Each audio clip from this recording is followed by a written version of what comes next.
De volta com o último bloco do programa Tema Jurídico, que hoje está homenageando os advogados. Professor Bruno, existe um valor mínimo e máximo para honorários de advogados e esses valores são definidos por Estado? Rodrigo, cada conselho seccional define a sua tabela mínima de honorários advocatícios, não é? Mas evidentemente que inúmeros outros fatores, o advogado como profissional liberal autônomo, leva em consideração no momento de pactuar a contraprestação do seu trabalho. E por que assim?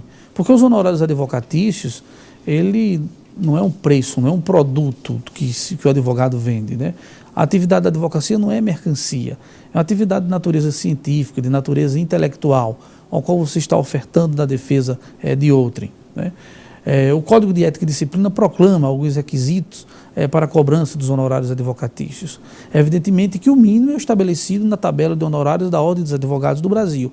Cada conselho seccional, dos 27 conselhos, é livre para estabelecer a sua tabela de honorários. A tabela que se pratica na Paraíba não é a mesma de São Paulo, nem a mesma de Pernambuco. Há um diferencial. E dentro desse patamar mínimo, alguns requisitos devem ser sobrelevados para a cobrança de honorários. Não há um limite máximo, não é?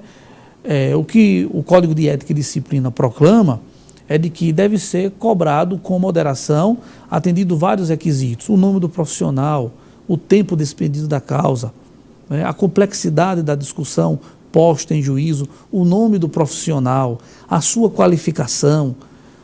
Qual é o mínimo da Paraíba hoje? Não dá para estabelecer o mínimo, né? Porque para cada causa, para cada questão disposta em juízo, existe um percentual ou um valor, né?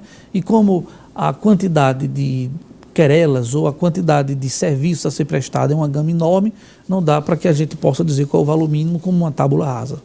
Professor, um dos elementos essenciais no Código de Ética instituído pelo Conselho Federal da OAB é a fidelidade à verdade para poder servir à justiça. De que forma a OAB tem agido com os infiéis? Temos o Tribunal de Ética e Disciplina e temos as comissões de ética e disciplina. Qualquer cidadão que se sentir lesado por uma atuação do advogado poderá representá-lo à Ordem dos Advogados do Brasil. As autoridades públicas que detectem também qualquer irregularidade cometida por um advogado podem e devem fazer essa representação. O advogado, mesmo no seu ministério privado, ele desempenha um munus público, uma função social e um munus público, não é? Se ele desempenha a função social e um munus público, efetivamente que a sua atividade é de caráter público e de cunho social. E essas pessoas que desempenham atividade de caráter público e cunho social são chamadas a ter uma responsabilidade muito grande com o exercício da atividade. Qual a situação aqui na Paraíba atualmente? Tem alguma denúncia?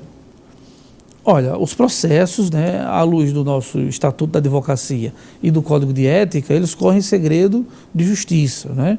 Mas, efetivamente, quando tem alguma representação, que tem representação, o Tribunal de Ética e Disciplina atua de forma vigilante. Tem algum número? Não sei se pode ser não, divulgado. Eu não tenho esse dado. Por que eu não tenho esse dado? Vou te dizer. Porque apesar de ser da diretoria da Ordem, de ser seu vice-presidente do Conselho Seccional, o Tribunal de Ética e Disciplina é um órgão autônomo dentro da Ordem dos Advogados do Brasil. Ele não tem gerência da diretoria nem de nenhum outro órgão do Conselho Seccional, não é? Então, se estabelece um procedimento interno dentro do Conselho de Ética ou dentro do Tribunal de Ética e Disciplina com todas as garantias constitucionais a que o cidadão tem direito, né? Ou seja, o advogado, enquanto operador do direito, é também um cidadão. E à luz da nossa Constituição, o cidadão tem direito, né, ao chamado devido processo legal, né? Professor, o que é eticamente permitido em nome da defesa do cliente? Omitir, por exemplo, é permitido? Não, olha, o advogado, ele trabalha, né, na defesa da causa para o convencimento do juiz. O advogado não é permitido defender o seu constituinte com omissão, que falte com a verdade, que contraria a lei, os bons costumes, a ética. Efetivamente não é permitido. O advogado não é o profissional que tem que absorver o seu constituinte a todo custo e sobre todas as hipóteses.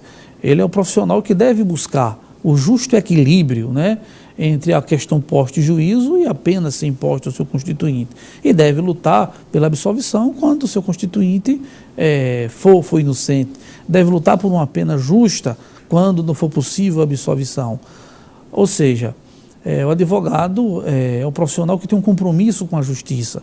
E tendo compromisso com a justiça, ele tem um compromisso com a ética, um compromisso com a liberdade e um compromisso com a verdade. Neste dia do advogado, a categoria tem o que comemorar realmente? Temos muito o que comemorar, né? Temos que comemorar uma forte atuação da Ordem dos Advogados do Brasil, temos que comemorar hoje o importante destaque que o advogado ocupa no cenário nacional, né? Para todas as atividades da vida que envolva uma consulta, que envolva uma defesa, há necessidade de ter um advogado. Então, a advocacia tem muito o que comemorar.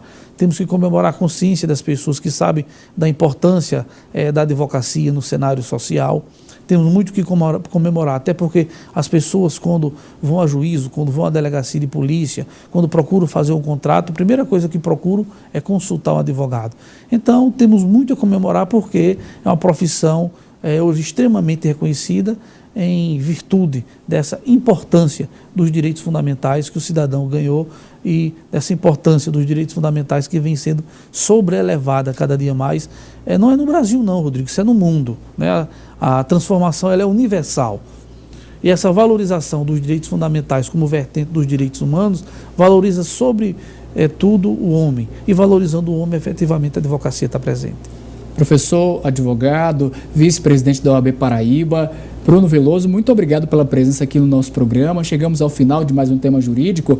Queremos agradecer a sua participação e abrir o espaço para as considerações finais. Eu quero dizer que me sinto grato em estar aqui. Em mais uma oportunidade de falar para os colegas advogados, falar para os meus alunos, falar para os alunos de outras instituições de ensino que eu não tenho oportunidade de ser aluno. E dizer que vale a pena ser advogado. Eu sempre costumo dizer o seguinte: se quando eu morrer, que tiver a oportunidade de nascer novamente, eu quero ser advogado, porque abracei essa profissão com denodo, abracei essa profissão com determinação. Me sinto muito feliz em ser advogado, em poder levar para as pessoas a minha mão amiga, os meus conhecimentos jurídicos na defesa do meu semelhante. É muito bom poder ajudar. E a advocacia, acima de tudo, é um sacerdócio. Eu digo sempre, fazendo minhas as palavras do grande jurista italiano Pierre Calamandrei: o advogado é o primeiro juiz. E o advogado, como sendo o primeiro juiz, é ele que mantém, antes de tudo e antes de todos, o contato com a parte, para averiguar a plausibilidade do seu direito, não é? Para averiguar a possibilidade de sucesso ou não da demanda. É ele que primeiro aconselha, é ele primeiro com quem o seu constituinte se confabula. Daí é uma profissão extremamente importante, é uma profissão que cria uma simbiose muito grande, muito íntima entre o advogado e seu constituinte. Por isso é muito bom, é uma profissão que acima de tudo você lidar com o que o homem tem de mais importante, que é a sua alma, o seu espírito e a sua essência. Muito obrigado e parabéns pelo Dia do Advogado. Obrigado. Satisfação. Obrigado pela sua audiência aqui na TV Itararé e também no nosso canal no YouTube. Bom final de semana aos advogados, parabéns pelo dia.